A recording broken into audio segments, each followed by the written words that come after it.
నమస్తే welcome to Suman TV. నేను మీ Suman TV Usha.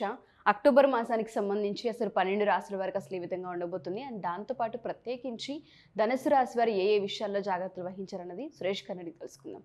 నమస్తే సురేష్ గారు. నమస్కారం ఉషా గారు. ధనుసు రాశి వారికి మనం చూసుకుంటే అక్టోబర్ మాసంతం అసలు ఏ విధంగా ఉండబోతుంది అంటారు? ప్రత్యేకించి ఈ రాశి వారు ఏ విషయాల్లో జాగ్రత్తలు వహించాలి? సో మీరు చెప్పినట్లు ధనుసు రాశి కనుక మనం చూసుకుంటే వీళ్ళకి అక్టోబర్ 2024 మాసానికి సంబంధించి ఈ అక్టోబర్ మంత్ రావటమే ఆశ్వేజ మాసంతో స్టార్ట్ అయిపోతుంది 2వ తారీఖు నుంచి. అక్కడ నుంచి మనకి దసరా నవరాత్రులు ఎండ్ వచ్చేటప్పటికి మనకి దీపావళితో ఎండ్ అవుతుంది. ఈ మధ్యలో వచ్చేటప్పుడు ధనత్రయోదశి, నరక చతుర్దశి, మధ్యలో ఇలా అన్ని పండగలు విశేషాలు చాలా ఉన్నాయి. దసరా చాలా ముహూర్తాలు కూడా ఉన్నాయి ఈ టైంలో. ఇది ఒక మంచి మాసం అని మనం చెప్తాం అనమాట. ఈ మాసంలో మనకి ధనుసు రాశి వాళ్ళకి ఎలా ఉందో మనం చూద్దాం. సో ఇలా కనుక మనం చూసుకుంటే వీళ్ళకి మూల 1, 2, 3, 4 పాదాలు, పూర్వాషాఢ 1, 2, 3, 4 పాదాలు, ఉత్తరాషాఢ ఫస్ట్ పాదం కలిపిన వాళ్ళంతా ధనుసు రాశిని చెప్పుకోవాలి. మనకి పేరు బలం కనుక చూసుకుంటే మనకి ఏ, యో, బా, బి, భూ, ధా, భా, ధా, భే ఈ అక్షరాలు కలిగిన వాళ్ళంతా మనకి ధనుసు రాశి అని చెప్పుకోవాలన్నమాట. మాస ఫలితానికి వెళ్ళక ముందు ప్లానెట్ యొక్క పొజిషన్ లేకుంటే ప్లానెట్ గ్రహస్థితంగా మనం చూసుకుంటే వీళ్ళకి 16వ తారీఖు వచ్చేటప్పటికి తులారాశిలోకి సూర్యుడు ఎంటర్ అవుతున్నాడు. 10వ తారీఖు నుంచే బుధుడు కూడా అక్కడే ఉంటా ఉన్నాడు. తర్వాత శుక్రుడు వచ్చేటప్పుడు వృశ్చిక రాశిలోకి 13వ తారీఖున, కర్కాటక రాశిలోకి మార్చి 20వ తారీఖున కుజుడు ఎంటర్ అవుతున్నాడు అనమాట. అంటే 4 యొక్క ప్లానెట్స్ స్థితి ఈ మాసంలో ఉండటం వల్ల ధనుసు రాశి వారికి శారీరకంగా మానసికంగా ఎలా ఉందో మనం చూద్దాం.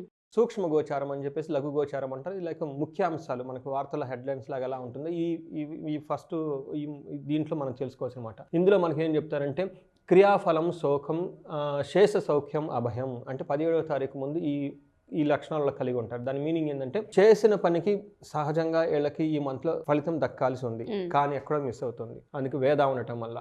తర్వాత శోకం అనవసరంగా బాధపడే అవకాశం ఎక్కువగా ఉంది.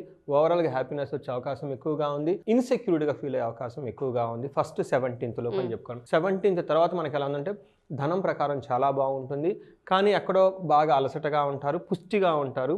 తర్వాత ధనం రావాల్సిన ధనం టయానికి రాకుండా ఇబ్బంది పడే అవకాశం ఉంది. వీళ్ళ డబ్బే వీళ్ళ దగ్గరే ఉంటుంది కానీ వీళ్ళకి అందదు. సో ఈ అవకాశం ఉంది. అంటే ధనం లేదంటే అని చెప్పలేము, ధనం ఉంది కానీ టయానికి వీళ్ళకి యూజ్ ఇబ్బంది పడే అవకాశం ఎక్కువగా ఉంది. ప్లానెట్ ప్రకారం కనుక చూసుకుంటే సూర్యుని బట్టి మనం చూసుకుంటే సూర్యుడు వీళ్ళకి 11th హౌస్లో ఉండటం వల్ల, తర్వాత 5th హౌస్ ఆస్పెక్ట్ ఉండడం వల్ల మిక్స్డ్ రిజల్ట్ అని మనం చెప్పుకోవాలన్నమాట. ఒక రకంగా ఏ విధంగా బాగుందంటే వీళ్ళకి గృహే నిత్యోత్సవశం శుభం అని చెప్తుంటే ఇంట్లో ఎప్పుడు శుభకార్యాలు జరుగుతూ చాలా చక్కగా ఉంటారు.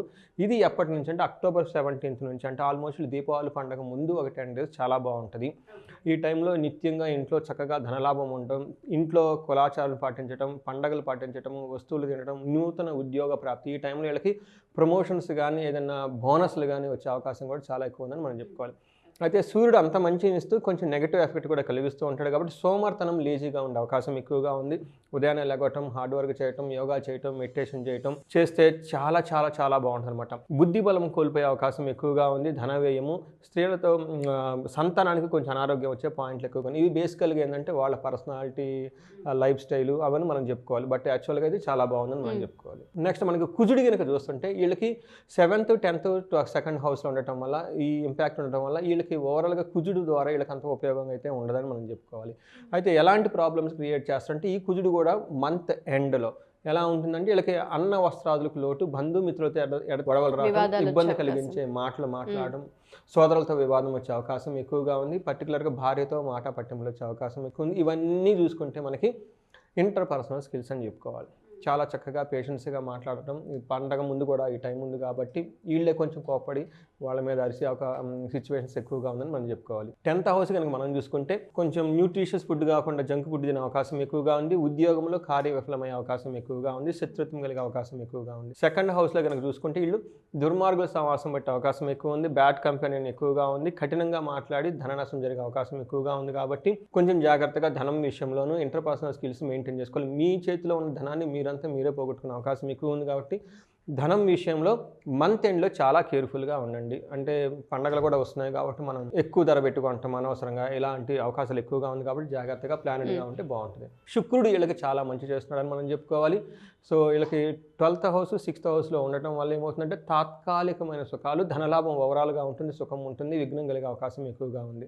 6th హౌస్లో కూడా ఉండటం వల్ల వీళ్ళకి శత్రు పీడ, బంధువులతో వైరాగంగా కలగటము, తర్వాత వివాదాలు, కోర్టు వ్యవహారాల్లో చిక్కులు, అపాయం వచ్చే అవకాశం ఎక్కువగా ఉందండి. ప్రయాణాలు కనుక చేస్తే ఎఫర్ట్స్ ఉంటుంది కానీ రిజల్ట్ అనేది ఉండదు. సో శుక్రుడు వచ్చేటప్పటికి కూడా అంత అనుకూలంగా లేరు. ఓవరాల్గా మనం చూసుకుంటే ఈ ధనుసు రాశి వాళ్ళకి కొంచెం ఇబ్బందులు, ఎందుకంటే ఫుడ్కి సంబంధించి, వస్త్రానికి సంబంధించి, బంధువులతో వైరాగ్యం, ఇవన్నీ చూస్తూ ఉంటే కొంత ఇబ్బందులు కనిపిస్తూ ఉన్నాయి. కరెక్ట్, మీరు చెప్పినట్టు ఈ మాసం వీళ్ళు కొంచెం జాగ్రత్తగా ఉండాలి. అందుకని ఇది ఆశ్వీజ మాసంతో రావడం కానీ వీళ్ళకి బెస్ట్ సజెషన్ ఏంటంటే బిగినింగ్ మంత్ నుంచి వాళ్ళకి మనకి మహాలయ అమావాస్యలతో స్టార్ట్ అవుతుంది.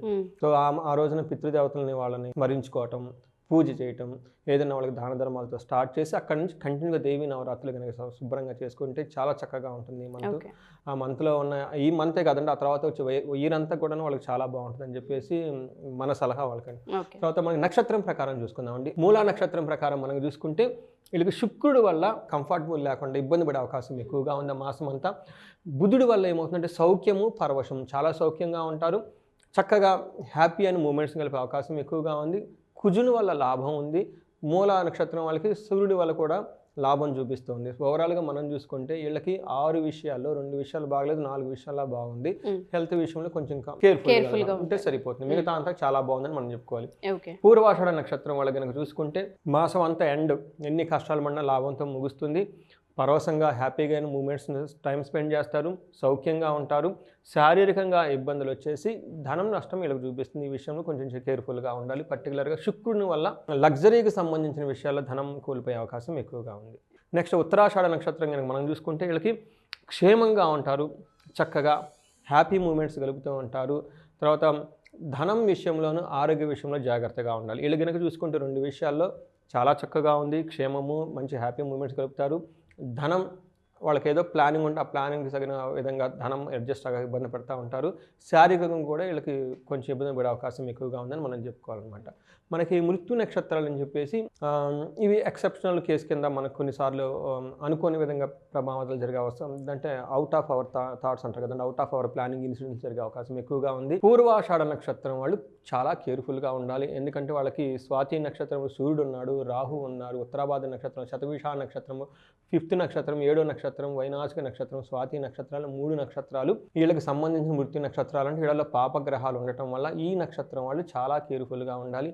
వీలైతే వీళ్ళు ఒక మంచి హోమం తీసుకుని ఆయుష్ హోమం కనుక, ఎందుకంటే చాలా ఇబ్బందులు కనిపిస్తూ ఉన్నాయి కాబట్టి హోమం అనేది చేయించుకుంటే విత్ ఇన్ మంత్స్లో చాలా పాజిటివిటీ అండ్ ఏదైతే కావాలి అనుకుంటున్నారో దాన్ని పొందే అవకాశం అడ్డంకులు లేకుండా ఉంటుందని చెప్తూ ఉంటుంటాం కదా. ఎటువంటి హోమాన్ని వీళ్ళకి చేయించుకుంటే మంచిది అంటారు? సో పూర్వాషాఢ నక్షత్రం వాళ్ళకి పర్టికులర్గా మృత్యుంజయ హోమం చేస్తే, లేదంటే ఆయుష్ హోమం కనుక సజెస్ట్ చేస్తే 2 రకాల ఆయుష్ అండి. ఒకటి మన శారీరకంగా ఉండటం, రెండోది మనం చేస్తున్న పనులు చెడిపోతూ ఉంటాయండి. ఏ పని చేసినా ఎక్కిరాదనమాట. అంటే మనం చేసిన పనికి కూడా ఆయుష్ ఉండి 10 మందికి ఉపయోగపడాలి కానీ మనకు ఉపయోగపడటం దానికి కూడా ఆయుష్ హోమం కూడా చేస్తే కనుక చాలా బాగుంటుందని చెప్పాలి. వేరే గ్రహస్థితిని అవన్నీ బట్టి మనం చూస్తుంటే కుజునికి సంబంధించిన జపం చేపించి, అట్లానే మనకి మన్యు సూక్త పారాయణం అని చెప్పేసి ఆ పారాయణం చేయించాలి. లేదంటే మన్యు పాశుపత హోమం కనుక చేయించుకుంటే కనిపించే శత్రులు, కనపడని శత్రులు ఇద్దరు టచ్ చేయకుండా ఎంతో ప్రోగ్రెస్గా ఉంటుందని చెప్పేసి మనం కోరుకుంటాం. తప్పకుండా సార్. సో ఎవరైనా సరే ధనుసు రాశి వారు ఈ వీడియో కనుక చూస్తూ ఉన్నా, లేదా మీ కుటుంబంలో ఎవరైనా సరే ధనుసు రాశి వారు కనుక ఉంటే అనుకూలించట్లేదు పరిస్థితులని మీకు ఖచ్చితంగా అర్థమవుతూ ఉంటుంది. సో సురేష్ గారు చెప్పినట్టుగా హోమం చేయించుకోవాలనుకున్నా, లేదా ఒకసారి జాతకరీత్యా ఒకసారి కలవాలి అనుకున్నా మీరు ఖచ్చితంగా అప్రోచ్ అవ్వచ్చు. కింద స్క్రోల్ అవుతున్న కాంటాక్ట్ నెంబర్ని కనుక మీరు కాంటాక్ట్ చేస్తే సురేష్ గారి మీకు పూర్తి వివరాలు అందిస్తారు. Thank you sir. Thank you so much. Thank you అండి ఉషా గారు.